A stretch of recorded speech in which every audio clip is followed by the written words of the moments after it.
Di tahun 1971, Yankee Go Home atau pasukan Amerika angkat kaki menjadi fenomena epik, di mana pemandangan yang terakhir adalah sebuah helikopter terbang membawa dubes Amerika meninggalkan Saigon. Amerika kalah perang dengan Vietnam. Amerika membela Vietnam Selatan, Vietnam Utara yang komunis menang pada akhirnya. Kemarin, kejadian berulang lagi di Afghanistan. Sebuah helikopter terbang di atas American Embassy membawa dubes Amerika keluar Kabul. Yankee Go Home. Taliban yang beraliran khilafah menang. Amerika kalah perang lagi. Setelah sejak tahun 1991 menguasai dalam tanda kutip Afghanistan. Taliban hanya dalam 10 hari pergerakan bisa menaklukkan Kabul. Taliban dengan kekuatan militernya menguasai Afghanistan.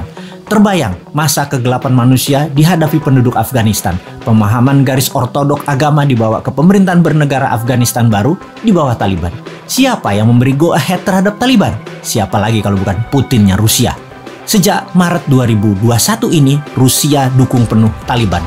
Dendam tahun 1991 ketika Uni Soviet ditendang sekutu Amerika menjadikan Rusia terus menarget Afghanistan. Sama deh, ketika Newman nanti jadi, Timor Leste tetap dilirik untuk memberi pelajaran ke Australia dan pastinya memberi pelajaran pada pemimpin bangsa yang bisa dikatakan lemah, tak bervisi dunia sebelum Newman yang melepaskan Timor Timur dan kalah dengan Australia. Juga tidak ada usahanya untuk mendapatkan Timor Timur kembali. Cara Newman nanti jauh lebih elegan dalam mengambil Timor Timur. Kita bangun Timor Timur dengan printing money, dengan produksi-produksi Indonesia seperti di kawasan Kek, yang lalu finish produknya kita bangun jalanan, mall, kantor, pusat belanja, jembatan, 1 juta rumah di Timor Timur. Anggap saja Timor Timur itu salah satu Kek atau kawasan ekonomi khusus Indonesia. Pasti panji negara merah putih berdiri lagi di sana. Rusia ambil Crimea, Rusia dukung Taliban, Indonesia ambil balik Timor Leste. Kita tidak pakai alat Tiongkok yang menyedot sumber daya alam Timor Leste. Timor dibangun layaknya provinsi di Indonesia, layaknya kawasan ekonomi khusus di Indonesia.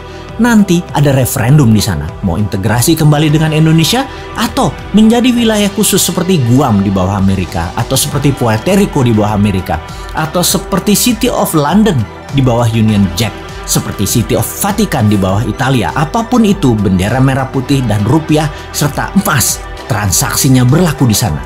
Transaksi emas, ya. Sejak tahun 2025 nanti, ketika genap 1 tahun Newman menjabat, maka emas bisa dipakai sebagai alat tukar resmi. Sekarang belum siap. Anda transaksi nanti tidak perlu lagi pakai rupiah, tukarkan dengan gramasi emas. Ditarget dalam 3 tahun, 70% transaksi di Indonesia pakai emas. Karena di 30 kawasan ekonomi khusus, termasuk Timor Leste, emas dipakai sebagai alat transaksi. Transfer ke sesama tabungan rekening emas. Dengan demikian, Indonesia negara pertama di dunia yang tidak ada inflasi, tidak ada kejatuhan nilai mata uang. Karena emas bukan mata uang, emas alat barter, emas alat tukar. Jadi, waduh, jauh bener ya 2025.